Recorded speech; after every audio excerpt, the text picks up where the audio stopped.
우리가 읽은 본문은 하나님의 마음에 합한 사람이라는 평가를 받았던 다윗의 삶에 가장 어울리지 않는 한 사건을 기록하고 있습니다. 바로 충성스러운 신하 우리아의 아내였던 밧세바와 간음한 사건입니다. 우리가 이미 이 사건을 잘 알고 있듯이 이 간음한 사건에서 이것이 멈추지 않았죠. 이 사건은 도와 선에 불과했습니다. 곧 다윗은 간음한 죄를 덮기 위해서 살인을 저지르게 되죠. 그래서 요압에게 사주하여서 사실상 청부살인을 저지르고 충성스러운 신하의 아내를 빼앗았습니다. 이 무거운 죄로 인하여서 칼이 다윗의 집에서 영원히 떠나지 않게 되는 벌을 받았고, 아들 압살롬이 반역하고 백주대낮에 후궁들과 더불어 동침하였고 밧세바 사이에서 낳은 아이를 잃어버리게 됩니다. 그는 늘 하나님 앞에서 고민하는 사람이었고 하나님과 친밀한 관계를 누리던 사람이었는데 그에게 이러한 비극이 일어났다는 거죠. 그렇다면 다윗에게 도대체 어떠한 일이, 무슨 일이 일어났는지 함께 보려고 하는 것입니다. 다윗을 쫓던 사울이 길보아 전투에서 죽고 난 다음에 다윗은 사울과 요나단에게 주의를 표하고 곧 유다와 이스라엘을 통일합니다. 통일왕국을 이룩한 다윗은 왕이 되어서 승승장구하기 시작하죠. 그래서 주변국과의 전투에서 계속해서 승리를 하게 됩니다. 이후에 암몬과의 전투에 나간 다윗은 또 승리를 했습니다. 그리고 나서 오늘 말씀이 시작이 되는 거죠. 사무엘하 11장이 시작이 되는 것입니다. 1절을 보면 이렇게 말씀을 하죠. 그 해가 돌아와 왕들이 출전할 때가 되매 다윗은 요압과 그에게 있는 그의 부하들과 온 이스라엘 군대를 보내니 그들이 암몬 자손을 멸하고 랍바를 에워싸고 다윗은 예루살렘에 그대로 있더라. 이 암몬을 초죽음 상태로 몰아놓고도 다윗은 멈추지 않고 군대를 더 보내서 수도인 랍바를 에워싸게 합니다. 근데 정작 자신은 전장에 참여하지 않았습니다. 아마도 이긴 싸움에 자신이 참여를 할 만한 동기를 느끼지 못했겠죠. 그래서 주석가들은 다윗이 자신의 직무를 소홀히 했기 때문에 범죄하게 된 것이라고 말합니다. 물론 이 말은 사실입니다. 다윗이 전투에 참여했더라면 예루살렘이 없었겠죠. 옥상을 거닐 일도, 그래서 목욕하던 한 여인을 볼 일도 없었을 것입니다. 그러나 다윗에게는 나름대로 전장에 참여하지 않은 이유가 있었습니다. 굳이 자신이 참전하지 않더라도 이미 승기가 기울어져 있었고 듬직한 장수 요압이 거기에 있었기 때문입니다. 근데 우리가 말씀을 자세히 보면 오히려 다윗은 직무를 저버린 일보다 더 큰 삶의 위기를 그는 겪고 있었습니다. 그것은 바로 삶의 권태감이었어요. 삶의 권태감. 많은 것을 이루고 나서 찾아온 허무함, 권태감. 그래서 2절의 초반은 이렇게 말씀을 합니다. 저녁 때에 다윗이 그의 침상에서 일어나 왕궁 옥상을 거닐다가. 지금 어떤 상황입니까? 그 신하들은 전투에 참여하고 있는데 그래서 목숨을 바쳐서 그들이 싸움을 하고 있는데 왕은 낮잠을 늘어지게 자고 저녁 때가 되어서야 침상에서 기어 나왔다는 거죠. 분명히 그는 이전과 같지 않습니다. 이전에 열심히 살았던 그 삶과 달라요. 많은 것을 이루었고 또 이루고 있으며 온 나라가 그를 따릅니다. 두려워할 것이 아무것도 없었어요. 이스라엘은 주변국들에게도 소문난 강대국이 되었습니다. 이렇게 자신의 직무를 소홀히 하고 권태감에 빠져서 낮잠이나 자고 있던 다윗이 범죄하게 된 것은 어찌 보면 정해진 수순처럼 보입니다. 하지만 여기에는 우리가 간과하고 있는 사실이 한 가지가 있습니다. 그가 단순히 예루살렘에 머물러 있었기 때문에 삶에 대한 무료감, 권태감을 느꼈기 때문에 범죄한 것이 아니라는 거죠. 다윗은 자신의 삶 가운데 일어나고 있는 은밀한 죄들을 방치했습니다. 그리고 여기에 이러한 여러 가지 상황과 여건이 주어졌을 때 그는 범죄를 했다는 거죠. 우리가 이것에 대해서 이야기를 하려면 사무엘하 5장을 보아야 합니다. 이 사무엘하 5장 13절부터 16절은 짧게 다윗의 아들과 딸들이 더 많아진 기사를 다루고 있습니다. 그런데 5장 13절을 보면 이렇게 말씀하고 있습니다. 다윗이 헤브론에서 올라온 후에 예루살렘에서 처첩들을 더 두었으므로 아들과 딸들이 또 다윗에게서 나니, 이렇게 말씀을 하고 있습니다. 그가 헤브론에서 7년 6개월을 다스렸고 그가 예루살렘으로 옮겨서는 33년을 더 다스리게 되죠. 그런데 그는 이 예루살렘에서 더 많은 여인을 거느리고 더 많은 아들과 딸들을 낳게 되었다는 것입니다. 신명기 17장을 보면 왕이 하나님 앞에서 지켜야 될 규례들이 기록되어 있습니다. 하나님께서는 왕이 주의해야 할, 그래서 세 가지를 많이 두지 말 것을 왕에게 명령하셨습니다. 우리 다 함께 신명기 17장 16절과 17절을 한번 읽어보겠습니다. 시작.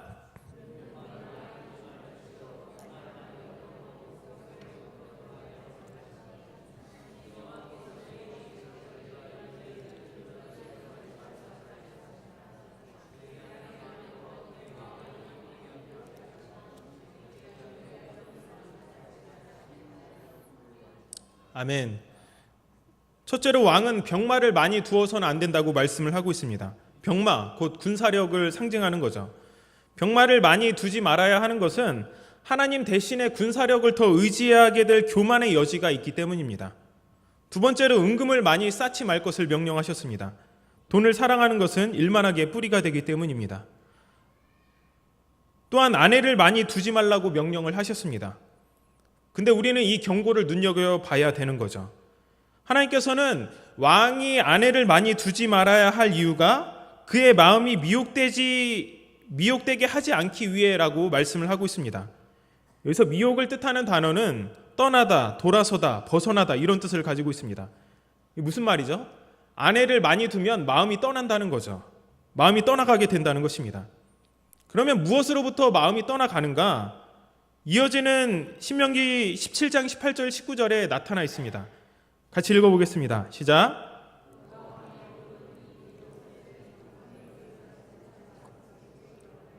평생에 자기 옆에 두고 읽어 그의 하나님 여호와 경외하기를 배우며 이 율법의 모든 말과 이 규례를 지켜 행할 것이라. 아멘. 이 왕의 행동 지침이 뭐죠?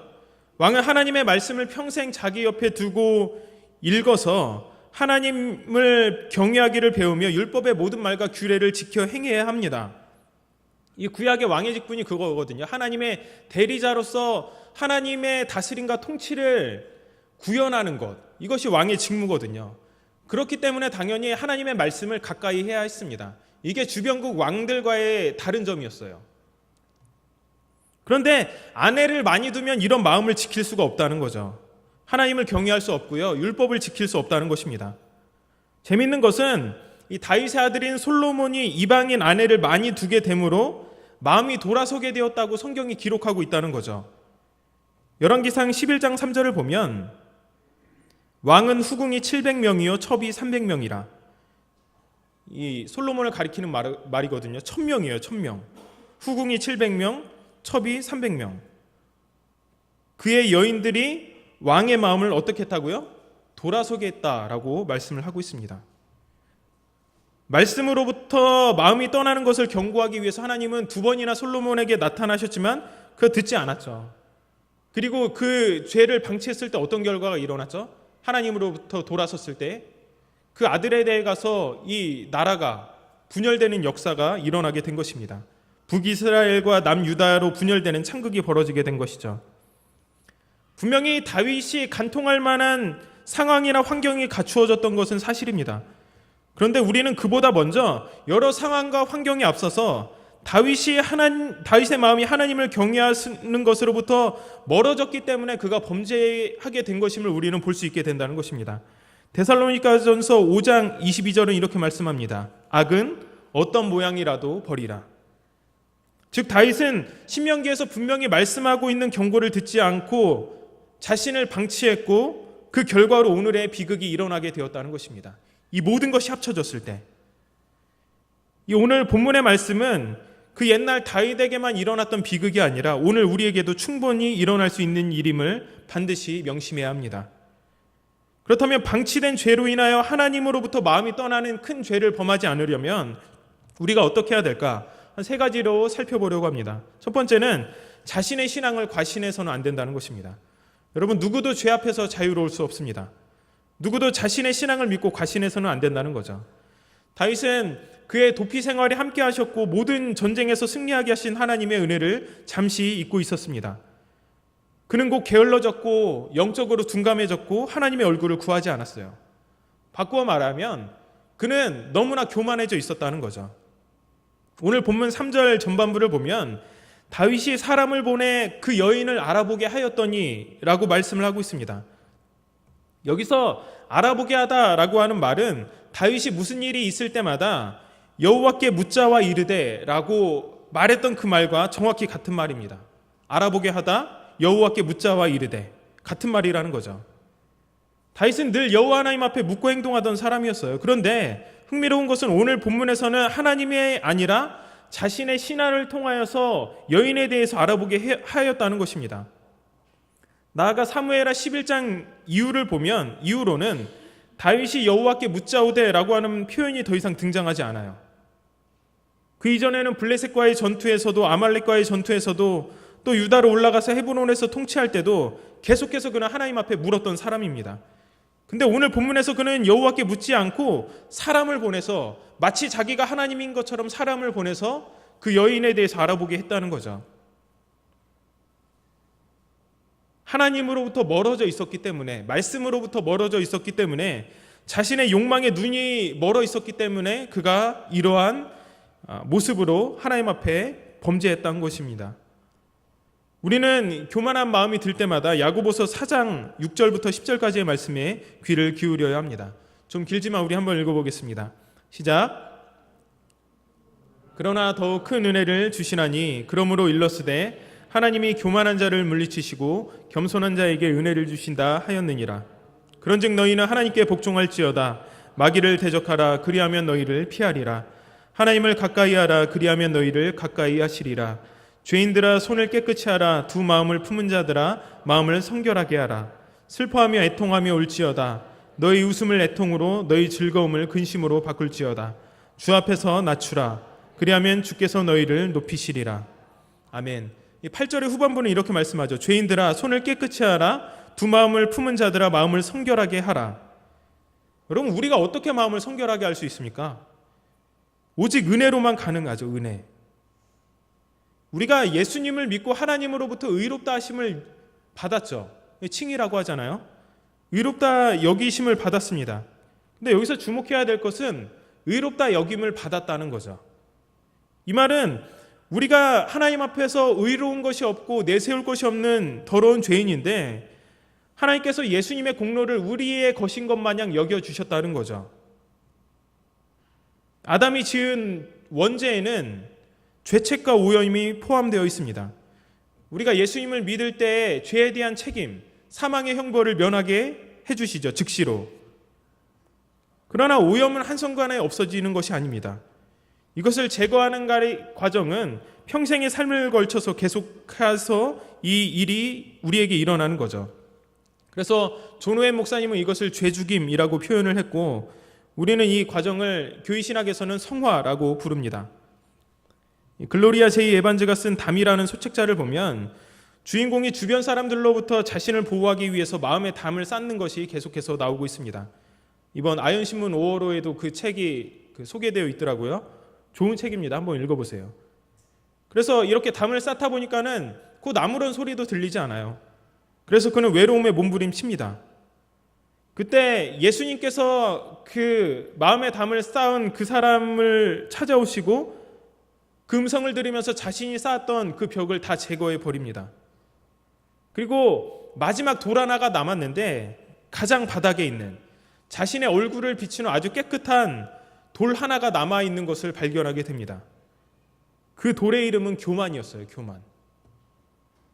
교만했기 때문에 다른 사람들로부터 담을 쌓았다는 거죠. 그렇습니다. 이 솔로몬은 교만이 가진 위험을 잠언에서 13번에 걸쳐서 교훈해 줍니다. 교만은 하나님께서 미워하는 것이고 패망과 멸망의 앞잡이라고 표현을 하고 있습니다.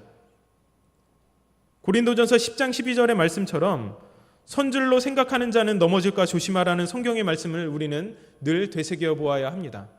누구도 우리의 신앙을 과신해서는 안 된다는 것입니다. 두 번째로는 우리에게 방치된 죄가 있다면 즉시 돌이켜야 한다는 것입니다. 다윗이나 솔로몬이나 신명기에서 교훈하고 있는 왕의 규례를 그들이 잘 알고 있으면서도 그것을 무시했습니다. 그 결과는 너무나 참혹했죠. 어떤 것을 방치하면 어느 순간 그것이 더 이상 손 쓸 수 없는 괴물이 되어버린다는 것입니다. 제가 전에 살던 집, 그러니까 지금 집에 살기 전에 살던 집, 거기가 5층이었거든요. 옛날 건물 5층이었는데, 그러니까 옥상에다가 집을 이제 올린 거죠. 그 앞에 조그만 그 텃밭이 있었어요. 그 집으로 딱 들어가면은 문을 열고 나면은 그 텃밭, 화단 같은 게 조그맣게 있고, 그리고 그 옆으로 집이 있는 그런 구조였는데, 5층에 흙이 있으니까 신기하잖아요. 그래서 제가 첫 해에는 막 비료도 주고 열심히 갖고 와서 상추도 심고 고추도 심고 막 그랬습니다. 근데 한 2년 하니까는 너무 힘들더라고요. 그래서 한 마지막 4년 차 됐을 때는 아무것도 안 심었어요. 근데 밭을 그냥 방치해 두니까는 어떻게 되죠? 풀이 자라기 시작하겠죠. 처음에는 봄이 오는 소식을 알려주는 것 같아서 기특해서 그냥 두었습니다. 시간이 조금 지나니까 키가 제법 크더라고요. 근데 이제 그게 그늘이 되어서 집으로 들어오는 햇살을 약간 막아주어서 나름대로 괜찮다 그래서 그냥 두었습니다. 그래도.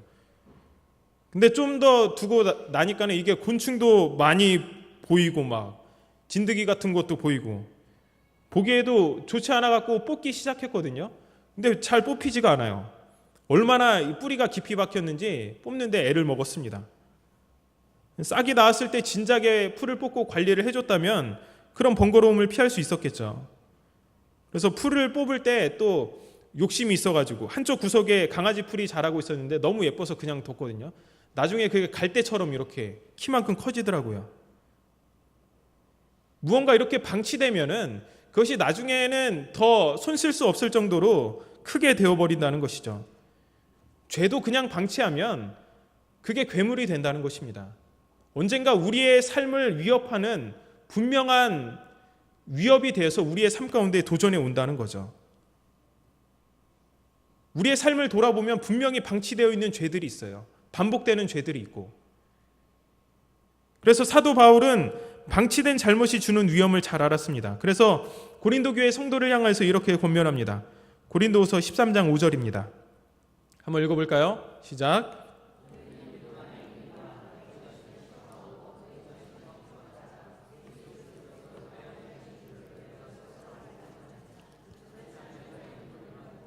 아멘. 너희는 믿음 안에 있는가 너희 자신을 시험하고 너희 자신을 확증하라. 늘 자신의 삶을 하나님 앞에 비추어 보라는 거죠. 점검해 보라는 것입니다. 또 에베소 교회의 성도들에게 이렇게 말합니다. 빌립보서 2장 12절을 보면 그러므로 나의 사랑하는 자들아 너희가 나 있을 때뿐 아니라 더욱 지금 나 없을 때에도 항상 복종하여 두렵고 떨림으로 너희 구원을 이루라. 이 공동체에게 주시는 말씀이죠. 교회 공동체에게 주시는 이 바울의 말씀입니다. 여러분, 이 다윗은 한순간에 죄의 나락으로 떨어진 것이 아닙니다. 먼저 그는 죄를 방치했어요. 그래서 하나님과의 관계가, 친밀한 관계가 멀어지게 되었습니다. 마음에서 하나님을 밀어냈고 그분의 통치를 벗어났어요. 그리고 이러한 모든 것들이 합쳐져서 그에게 정말로 돌이킬 수 없는 큰 죄를 짓게 만들었던 거죠. 여러분의 삶 가운데서 방치되거나 되풀이되고 있는 죄의 모습들이 무엇입니까? 당장 우리에게 내려지는 하나님의 징계가 없기 때문에 그것을 무시하거나 모른 채 하고 있다면 우리는 당장 돌이켜야 돼요. 더 늦기 전에. 그렇게 하지 않으면 그것은 곧 괴물이 되어서 우리가 감당할 수 없는 무서운 결과를 초래할 것입니다. 여러분에게 있는 이러한 반복되는 죄들, 방치된 죄의 모습들, 그것으로부터 여러분 돌이키시기 바랍니다. 세 번째는 일상의 경건에 힘써야 한다는 것입니다. 우리가 교만하지 않고 겸손함으로 그리고 방치된 죄가 아닌 늘 믿음 안에 있는지를 점검하려면 일상의 경건에 힘써야 합니다. 근데 아이러니하게도 우리가 일상의 경건에 힘쓸 때는 상황이 힘들고 또 기도가 아니면 살 수 없는 긴장 속에 살아갈 때 우리는 이렇게 할 수 있죠. 일상의 경건에 힘쓰게 되죠. 다윗은 모든 사람이 손을 치켜들고 겸손하고 하나님 앞에 서 있는 경건한 사람이라고 사람들이 치켜 세웠습니다. 근데 일상의 경건에서 잠시 멀어진 순간 가장 깊은 나락으로 빠지게 되었다는 것이죠. 우리가 일상에서 경건을 연습해야 하는 것은 어쩌면 우리에게 찾아오는 찰나의 시험, 짧은 시험을 대비하기 위해서인지도 모릅니다. 디모데전서 4장 8절에 이렇게 말씀하죠. 육체의 연단은 약간의 유익이 있으나 경건은 범사에 유익하니 금생과 내생의 약속이 있느니라. 여러분, 이 말씀을 반드시 기억하시기 바랍니다. 육체의 연단은 약간의 유익이 있지만 경건은 범사에 유익합니다. 경건을 연습하는 것, 일상의 경건에 힘쓰는 것. 20세기 후반 클래식 음악계를 이끈 마이스트로 레너드 번스타인, 이 사람이 이런 유명한 말을 남겼죠. 하루를 연습하지 않으면 내가 알고, 이틀을 연습하지 않으면 아내가 알고, 사흘을 연습하지 않으면 관객이 안다. 여러분, 이것이 우리가 경건을 대하는 태도가 되어야 합니다. 그 길은 좁고 누가 알아주지 않는 힘든 싸움의 여정이에요. 우리 혼자 해야 되기 때문에. 그러나 여러분, 그것이 우리 그리스도인의 정체성입니다. 세상과 다르게 사는 삶의 모습이 바로 그리스도인의 모습이죠. 하나님의 백성은 세상과 다른 기준, 다른 질서를 가지고 살아가는 사람들입니다. 여러분, 일상의 경건에 더욱 힘쓰시기 바랍니다. 사단은 우는 사자같이 삼킬 자를 찾고 있는데 우리는 무엇으로, 어떤 무기로 그 도전에 맞서고 있습니까? 목사님께서 요즘에 에베소서 강해를 해주시면서 하나님의 전신갑주에 대해서 계속해서 강해를 해주고 계시지 않습니까? 여러분, 그것들을 정말로 일상의 경건 없이 소유하고 있다고 자신할 수 있습니까? 정말로 그것들 가운데 우리가 이러한 것들로 무장해서 날마다 그 악에 대항하여서, 범죄에 대항하여서 싸워서 이기겠다는 그러한 강력한 확신이 우리 가운데 있냐는 것입니다. 일상의 경건을 연습하지 않으면, 그래서 오늘도 우리가 이 예배의 자리에 나왔습니다. 기도하러 나왔어요. 새벽에도 하나님 앞에 나오고 수요 예배에도 나오고, 우리가 늘 그러지 않으면 이 믿음에서 멀어지기 때문에, 까먹기 때문에, 망각하기 때문에 우리가 늘 하나님 앞에 나와야 하는 거죠. 사단은 얼마든지 광명의 천사라고 가장하여서 교묘하게 우리의 신앙을 위협합니다. 진리가 아닌 것을 진리인 것처럼 여기게 만들죠. 괜찮다 하죠. 이러한 교묘함을 피하기 위해서는 말씀에 단련되어 있고 칼날같이 날카로운 진리 위에 우리가 서 있어야 된다는 거죠. 예수님을 시험하였을 때 사단이 말씀으로 시험했던 거 아십니까? 말씀으로 시험을 했습니다. 여러분, 그렇게 정교하게 우리를 파고들어서 어떻게든 넘어뜨리려고 하는 그런 악 가운데 우리는 어떻게 서야 합니까? 일상의 경건에 힘써서 하나님의 말씀을 늘 가까이 하고 기도에 힘쓰지 않으면 우리가 승리할 수 없다는 거죠. 이러한 것이 우리의 삶 가운데 무너져 있다면, 일상의 경건이 무너져 있다면 지금 다시 시작해야 합니다. 그래서 우리의 삶이 하나님을 믿는 그런 경건으로부터 멀어져 있고 또 타성에 젖어서 신앙생활을 하는 그런 모습 가운데 죄는 방치되어 있고, 그러면 언제든지 기회가 되면은 우리는 죄 가운데 범죄할 수밖에 없는 것에 노출될 수 있다는 사실을 기억해야 된다는 것입니다. 자신의 믿음을 과신하지 않고 방치된 잘못을 급히 돌이키며 삶의 긴장을 늦추지 않고 경건에 힘쓸 때 우리는 하나님과 친밀한 관계를 유지할 수 있습니다. 다윗은 한순간에 하나님으로부터 멀어지지 않았어요. 시간의 간격을 두고 서서히 멀어져 갔고, 마치 독약에 오염되는 것처럼, 서서히 오염되는 것처럼 서서히 하나님으로부터 멀어져 갔고, 하나님의 범죄를 도화선으로 걷잡을 수 없이 그가 하나님 앞에 크게 범죄했던 것입니다. 사랑하는 성도 여러분, 오늘 이 시간에 우리는 이 말씀이 끝나면 다 함께 기도할 것입니다. 기도할 때 여러분, 주님 앞에서 겸손하게 자신을 성찰할 수 있게 해달라고 기도하시기 바랍니다. 그리고 반복되는 죄를 가벼이 여기던 마음을 하나님 앞에 내어놓으시기 바랍니다. 반복되는 죄가, 일상의 죄들이 작은 것이라고 해서 그것을 그냥 묵과하고 있었다면 그것을 하나하나 끄집어내서 하나님 앞에 해결하시기 바랍니다. 또 세상 사람과 다른 기준, 다른 가치로 살아갈 수 있는 성도로 날마다 경건에 힘쓸 수 있는 그런 능력을 달라고 간구하시기 바랍니다. 우리 시간 이 세 가지 기도의 제목을 가지고 다 함께 기도할 것입니다. 첫 번째,